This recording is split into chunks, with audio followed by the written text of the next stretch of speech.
Well, certainly when you sized up the NFC Central, a team with so many playoff contenders, Detroit with no Barry Sanders and an injured in Week 1 Herman Moore, you figure the Detroit Lions, despite their win last week, really have very little chance, especially when they play the Packers.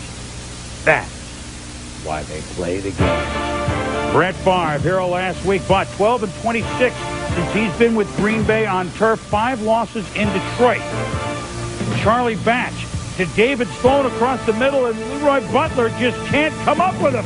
74 yards, and the Lions lead it 14-3 at home. Classic pattern against cover 2 where the safeties are going to split the football field. You're looking for the linebackers to get as deep as they can. Bernardo Harris, the linebacker, sees he gets about 17 to 18 deep, but you see the tight end, David Sloan, get in behind him. That's an easy score. This stadium has seen so many of these moments, Tom. Tony Semple down. We've seen Mike Utley and Reggie Brown in the preseason here, but Semple gets up. They want to cart him off. He says, no, I'm off with a dislocated elbow. I'm walking off.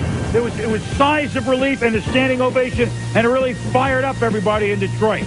Well, Bryant Westbrook was out. Remember that, because here's Dorsey Levens going up the middle for a 2-yard touchdown, and the Packers lead 15-14. Green Bay then kicks off.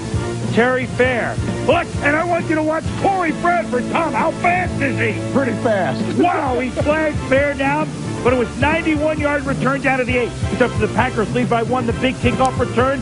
Then patch up, and Charlie dives into the end zone. They go for 2, don't get it, 20-15. 23-15, 2:01 left. Favre to Dorsey Levens, and he runs hard, Tom. Yeah, Dorsey Levens always getting that extra 5-6 yards just like he did a couple of years ago. 4th and 2. Favre broken up by Robert Bailey. The reason we showed you Westbrook out of the game is that Bailey had to come in to play for him. Bailey makes the play, and the Detroit Lions are 2-0. They've beaten Green Bay 6 of the last 8 times in the Silverdome, winning 23-15 on this afternoon, despite all the offensive numbers going to the Packers. Yeah, and again, we talk about the positive yards in the rushing game for the Detroit Lions, creating good situations for the quarterback.